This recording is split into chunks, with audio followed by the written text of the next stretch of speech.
Notre invité en studio ce soir, il est avocat de formation et il est né à Anderlecht, mais il est installé et bien installé à Koekelberg maintenant, commune dont il est désormais le premier échevin. Il est également député à la Chambre. Il siège en remplacement de Caroline Désir, membre notamment de la commission justice. Il participe au nom de son parti, le Parti socialiste, aussi aux travaux sur l'évaluation de la réforme de l'État. Et puis surtout, depuis hier, il est le président d'une toute nouvelle commission spéciale qui a été mise en place. C'est la commission chargée d'évaluer la politique en matière de trafic des êtres humains. Nous accueillons Khalil Awasti. Bonjour Khalil Awasti. Merci d'être avec nous. Lutter contre la traite des êtres humains, la Belgique peut faire mieux, doit faire mieux? La Belgique et l'Europe doivent faire mieux, effectivement. Donc on constate que c'est un phénomène d'ampleur européenne, voire d'ampleur mondiale. Pour donner quelques chiffres qui sont assez parlants, la traite des êtres humains au niveau européen, c'est à peu près 14 000 victimes enregistrées par an. Au niveau belge, c'est à peu près 600 à 700 dossiers entre le trafic et la traite des êtres humains. Et pour donner un ordre de grandeur, les estimations, en tout cas qui nous parviennent, nous indiquent que le chiffre, en réalité, d'affaires, si j'ose dire, du trafic et de la traite des êtres humains, ce serait 30 milliards d'euros au niveau mondial par an. Donc c'est absolument colossal et il faut lutter contre ces phénomènes criminels. Ouais, quand vous dites qu'il y a 600-700 dossiers, ça veut dire 600-700 dossiers ouverts à la police, des enquêtes ou des informations qui remontent, c'est ça? C'est ça, c'est à peu près chaque année, donc plus ou moins 300 dossiers en réalité de trafic et à peu près entre 350 et 400 dossiers de traite des êtres humains. Alors c'est une commission spéciale qui est mise en place à la Chambre, vous allez la présider, elle va travailler pendant 8 mois, l'objectif c'est quoi? C'est de faire un rapport et de dire, ben voilà, on est face à tel et tel phénomène, il faudrait engager tel et tel moyen. Le rapport ira dans la bibliothèque de la Chambre et on ne ressort plus, ou vous espérez des choses plus concrètes que ça? On espère des choses plus concrètes que cela, effectivement. Donc c'était déjà une des ambitions, elle est inscrite dans le cadre de l'accord de gouvernement. Il y avait des indications pour savoir comment on va travailler. Il y a un peu de retard, parce que la pandémie a retardé la mise en place de cette commission. Effectivement, et donc l'idée était de se dire, il faut donner un focus tout particulier à cette problématique. Et donc c'est pour ça qu'on a décidé de créer une commission spéciale. Mais ça veut dire qu'il y aura des recommandations et que, par exemple, on pourra changer la législation, donner plus de moyens aux services de police, faire des recommandations aux magistrats ou à d'autres services de l'État? C'est le mandat qu'on a reçu. Faire une évaluation de la législation, faire une évaluation du fonctionnement aujourd'hui, qu'il soit policier ou judiciaire, du fonctionnement aussi de tout ce qui est les mécanismes de protection des victimes et faire des recommandations. Ouais, ça paraît peut-être un peu abstrait ou théorique, ce terme traite des êtres humains. Est-ce qu'on peut donner des exemples? C'est quoi? C'est dans la prostitution, c'est dans le bâtiment, c'est dans la restauration? On retrouve des gens qui ne sont pas déclarés et qui sont sous-payés, c'est ça le problème? En réalité, la traite, c'est plusieurs phénomènes. Il y a l'exploitation sexuelle, et notamment l'exploitation de la prostitution, pour parler de manière triviale, et c'est de venir et exploiter soit des personnes qui sont européennes, soit des personnes extra-européennes, pour des services sexuels. Il y a l'exploitation économique, et ça, c'est par exemple payer des personnes qui travaillent dans la construction, dans des night shops, ou parfois même, et ça, on le voit de plus en plus dans les services de santé à domicile, 1 euro de l'heure, où on a pu voir aussi faire travailler des personnes 80 heures par semaine pour un salaire de 1 000 euros par mois. Ça, c'est de l'exploitation économique. On a des choses qui sont l'exploitation de la mendicité, et c'est aussi, par exemple, à Bruxelles, et Philippe Claus a pris récemment encore un règlement pour interdire, c'est utiliser des mineurs, et malheureusement souvent des mineurs roms, pour mendier dans les rues et mendier à des fins d'alimentation de réseaux criminels.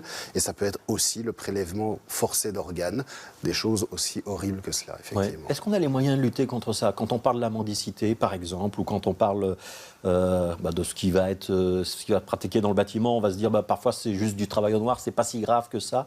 Il y a une sorte d'acceptation sociale.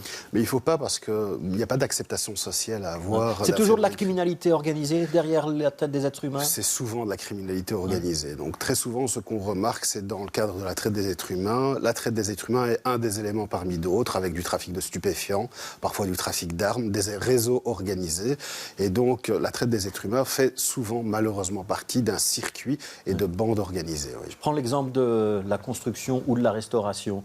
Quand il y a un travailleur au noir, c'est pas forcément la traite des êtres humains, mais ça peut l'être. On peut considérer que le patron d'entreprise, le chef d'entreprise ou le chef du restaurant, chef d'entreprise du restaurant, ils sont complices?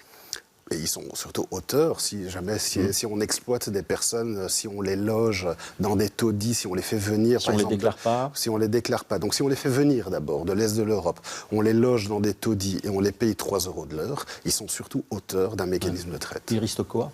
il risque une peine d'emprisonnement. Aujourd'hui, la traite est déjà finalement criminalisée. Pour simplement l'infraction de traite, on peut aller de 1 an à 5 ans. Et puis, il y a des circonstances aggravantes qui peuvent amener jusqu'à 20 ans d'emprisonnement. Alors, on ne va pas préjuger les travaux de la commission. Il y a 8 mois de travail devant vous. Vous allez entendre un certain nombre d'experts ou d'intervenants dans cette problématique. Mais intuitivement, vous diriez aujourd'hui, on est bien armé, on doit changer quelque chose dans notre législation. Il y a une priorité qui n'est pas là ? On est armé sur le plan législatif, on n'est pas armé sur le plan opérationnel. Et ça, tout le monde le dit, les services de police, les services de la justice.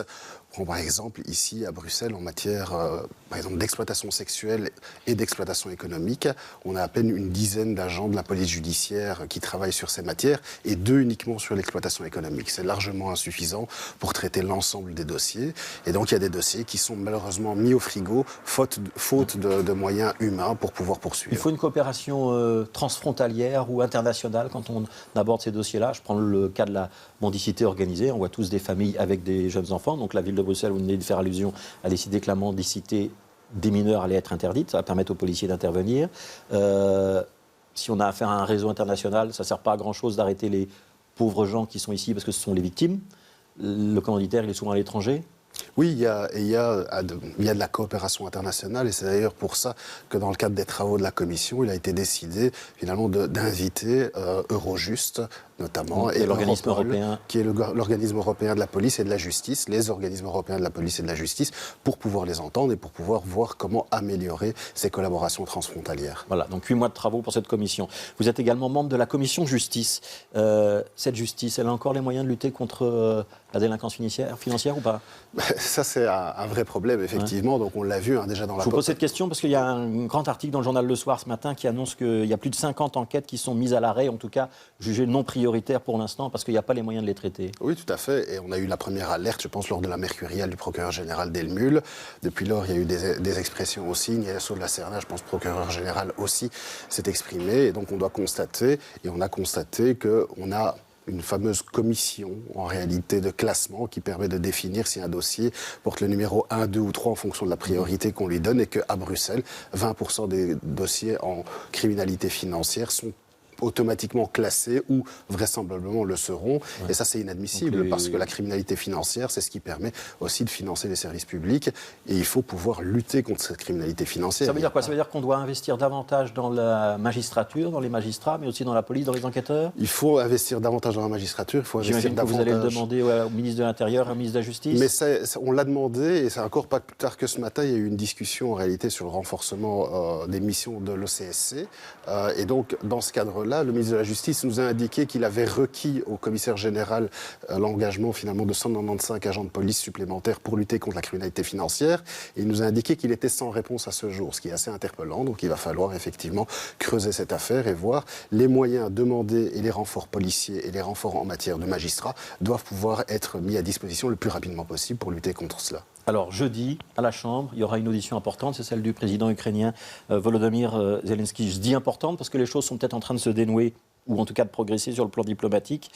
Vous allez l'écouter avec attention, j'imagine. Est-ce que l'exercice n'est pas un petit peu vain ? À quoi ça sert que le Parlement belge entendre le Premier ministre ukrainien ? Mais je pense qu'il y a une mécanique de solidarité qui est nécessaire. Donc, le président Zelensky...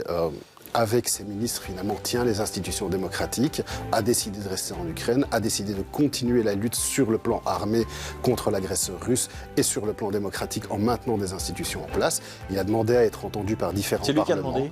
Il a demandé, il a été invité par différents parlements et donc il vient au Parlement belge. C'est d'ailleurs symbolique parce que le Parlement est situé à Bruxelles. Nous aurons l'ensemble des ministres-présidents qui seront également associés à la démarche. Et donc c'est, je pense, important de pouvoir l'écouter, de pouvoir réaffirmer notre solidarité avec le président Zelensky et de pouvoir lui assurer aussi que dans le cadre des débats, des discussions, et j'espère qu'une issue pour la paix sera prochaine, j'espère qu'on pourra lui réaffirmer notre soutien. Merci, Khalil Awasti, d'avoir été notre invité demain.